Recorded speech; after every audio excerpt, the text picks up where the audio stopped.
His kiss wasn't rushed. It asked a question before it dared take an answer. I wasn't performing, I was unraveling. And if you've ever stood between longing and permission, that quiet pause where you stop asking, should I? And start whispering, why not? Then you already know. This part was never just about the body. It was about remembering you still had one. I wasn't expecting anyone that morning, which was exactly why I didn't bother brushing my hair or putting on anything more flattering than a faded tee and the softest, oldest pair of pajama pants I owned. My coffee sat cooling on the windowsill while I leaned over, my sketchbook fingers smudged with graphite, eyes focused on a turtle wearing a raincoat. Yes, really. Children's book commissions always came with strange requests, but this one was oddly soothing. Outside, the lake was still as glass. The leaves had started to shift from green to ember. That perfect Midwest moment between heat and frost. I told myself I liked the solitude, the silence. After the divorce, I'd moved here to breathe again, to stop adjusting the volume of who I was for the comfort of someone else. In theory, I had succeeded. In reality, the silence had begun to hum too loud. That was when the sound started. Not a knock, not a doorbell, a long mechanical drone, sharp, persistent. I winced. I walked over to the front window and squinted. A man was pushing a riding mower across the property line, stopping just shy of my mailbox.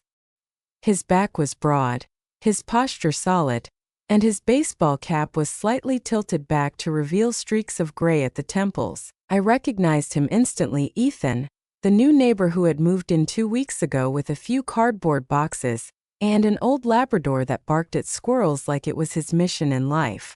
I'd seen Ethan once briefly when we both ended up at the general store reaching for the same bag of coffee beans. He had smiled, I had made some sarcastic comment about caffeine diplomacy, and that was it. The kind of moment you forget until it lingers in just the wrong place. He cut the engine, looked up, and spotted me at the window. I froze. He waved. Didn't. Not because I didn't want to, but because my shirt had a faint stain from last night's marinara sauce, and my hair was one sneeze away from collapse. Still, I nodded politely and stepped back into the kitchen, muttering something about boundaries and leaf blowers. Then came the knock. It wasn't hesitant. It wasn't pushy either. Just steady. Measured. The kind of knock that didn't demand anything but didn't apologize for arriving either. I opened the door expecting an awkward neighborly greeting or a question about property lines. Instead, Ethan stood there with 2 takeaway coffees and a sheepish grin. Peace offering, he said, lifting one cup. Didn't mean to interrupt turtle raincoat time. I blinked. You knew I was drawing. You muttered it at the general store, remember? He shrugged. I listen when someone makes me laugh over beans. I paused for a beat longer than necessary, then opened the door fully. He handed me the coffee, and for the first time in weeks, I realized I wasn't annoyed by the sound of someone else's presence. I was curious. We ended up sitting on the porch, not because I invited him exactly, but because he lingered just long enough for me to gesture toward the wooden bench like I hadn't planned on being alone all morning. He sat on the far end, legs apart, in that casual way men never realize is deeply distracting, coffee in hand, one foot tapping softly to some rhythm I couldn't hear. I tucked my legs underneath me, trying to look comfortable instead of seen. He glanced at the lake. Nice view. It's why I moved out here, I said, sipping. That and the fact that this town has exactly 0 ex-husbands. He laughed. Not politely, honestly. The kind of laugh that hits from the chest first. Then he looked at me, not in the way some men do, calculating or impressed, but like he was actually paying attention. That was new. Disarming. So what's the story, he asked. I raised an eyebrow. About what about you? Living out here? Alone? Drawing turtles in raincoats? With that very specific kind of sigh I heard through your window when I turned the mower on. I laughed despite myself. You're observant. I'm a contractor. Observing keeps me from falling through rotted floors. Well, I said, drawing in a breath. It's simple. Marriage ended. I moved. Thought being alone would feel like freedom. Some days it does. Other days, it just feels like I talk to the toaster more than people. He nodded quiet for a second. I get that, he said. I talk to my dog more than I care to admit. We both smiled. And just like that, something shifted, not in a dramatic way, more like a tilt. A slow lean into a shared silence that didn't feel forced. You don't seem like the small town type, he added after a pause. I shrugged. You don't seem like the type who brings coffee to strangers. He looked at me then fully. You didn't feel like a stranger. It landed quietly but with weight. I didn't reply right away. Just stared down at the steam rising from my cup and wondered if maybe, just maybe, I'd opened the door to something more than caffeine and courtesy. Not love, not even flirtation, just possibility. And after the year I'd had, that felt revolutionary. It started with thunder. Not loud, not crashing. Just a low, distant murmur that rolled across the lake and settled under our skin. He looked up then over at me. You might want to close your windows. Feels like rain. I stood pausing at the threshold. You coming? He didn't answer right away. Just followed. Inside the air felt different. Warmer. Closer. The kind of quiet that made you aware of your own breath. I moved to the back door to shut it, and when I turned around, he was already near the bookshelf, running his hand lightly along the spines. You read a lot, he said, glancing back. I nodded. It helps. He stepped closer, with what I didn't answer. But I didn't look away either. There was no plan, no decision, just a slow collapse of distance. His fingers brushed mine when I took his empty coffee mug, but he didn't let go right away. He held it a second too long, just long enough. Then his other hand was at my waist. Not possessive, not rushed, just there. I didn't flinch. I didn't smile. I leaned in. And that's when it stopped being polite. His kiss was unhurried. The kind that asks a question before it takes an answer. I felt my hands move to his chest, not to push him away, but to steady myself, because suddenly I wasn't sure what was holding me up anymore. His lips trailed to the corner of my mouth, then to my neck. And when he whispered my name, I didn't recognize the sound of it. I wasn't performing. I was unraveling. His hands were rough, warm, curious. Mine were no better, desperate, searching, aching to remember what it felt like to be claimed, but not owned. I felt myself melting into the touch, into the silence, into the part of me I thought I'd buried beneath paperwork and politeness. And if you've ever found yourself caught between longing and permission, that quiet moment where you stop asking, should I? And start asking why not, this part of the story is for you. If it stirred something inside, you consider supporting the channel with a super chat or super sticker. It helps us keep sharing the stories others are too shy to say out loud.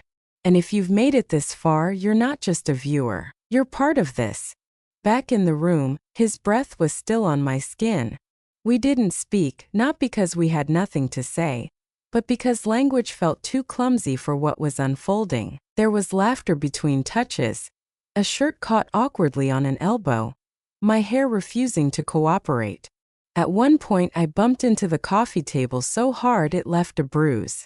We laughed loud and unfiltered, and that somehow made it more intimate, more real. When he lifted me onto the kitchen counter, I felt something I hadn't in years, anticipation without fear, desire without apology. I wrapped my legs around him and whispered something I don't even remember, because words became useless once his hands found my lower back. It was a beginning I never planned for, and an undoing I didn't know I needed. The rain must have come sometime after midnight. I didn't hear it begin, but I woke to the sound of it tapping softly against the windows, slow, steady, like the sky had chosen a gentler kind of confession. I opened my eyes to a room dim with morning gray. My robe was draped across the foot of the couch. The throw blanket had fallen halfway to the floor, and beside me, where the were still warm, he was gone. Not in the abrupt, vanishing kind of way. More like someone who'd understood the moment had its own shape, and knew not to stretch it too far. There was no note, no goodbye. Just the faint scent of cedar and linen lingering in the air, and a single coffee mug in the sink. I stood slowly, My legs remembered more than I expected. There was a soreness that wasn't pain, a looseness in my body that felt like release. I wrapped myself in the robe and walked toward the kitchen barefoot, careful. On the counter, the sugar jar was moved slightly left. A spoon still rested on the edge, proof that he'd stayed long enough to make himself one last cup before leaving. Somewhere between the hum of the coffee maker and the rhythm of the rain, I let myself smile, not wide, not triumphant, just enough. Because for once I wasn't left with shame or questions, only memory. It didn't feel like a mistake. It felt like a chapter, like something had cracked open, not broken down. I sipped the last of last night's wine standing at the window, watching the mist curl over the lake. And I realized I wasn't wondering when I'd see him again. I was wondering who I'd become after this, and that felt more important. Later that afternoon, I sat on the porch with my sketchbook open across my lap.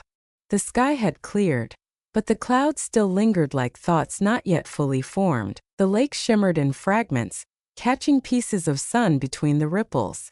I watched as a canoe passed quietly its wake, dissolving almost as quickly as it had come.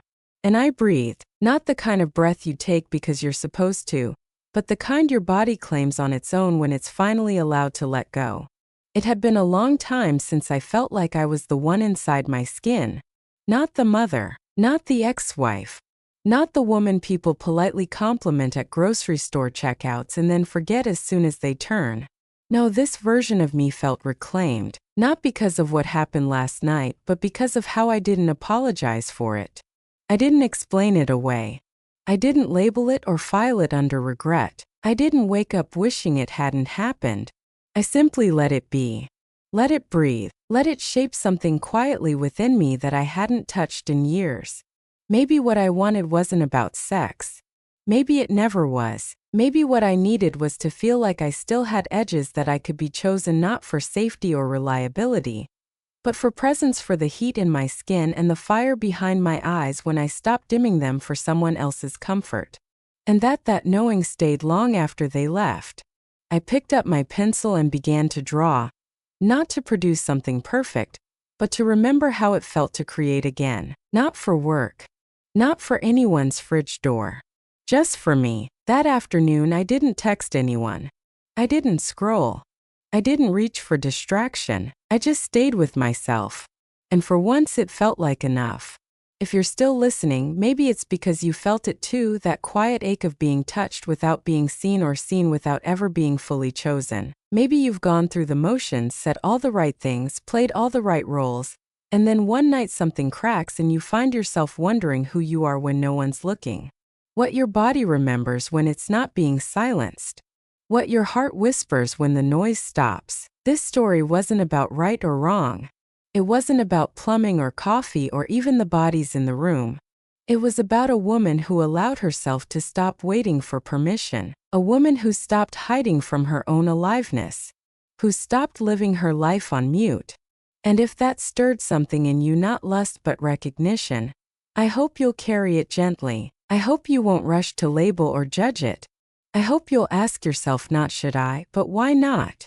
Because maybe the boldest thing you can do isn't to change your life overnight, but to let yourself feel it more honestly, to let yourself want again, to let yourself be more than just fine. If any part of this story resonated with you, even just a flicker of it, leave a comment below. A single word, a single emoji, just to let me know you're out there, that you see me, and maybe in some small way you see yourself again too. And if you'd like to help keep stories like this going, please consider supporting the channel through Super Chat or Super Stickers.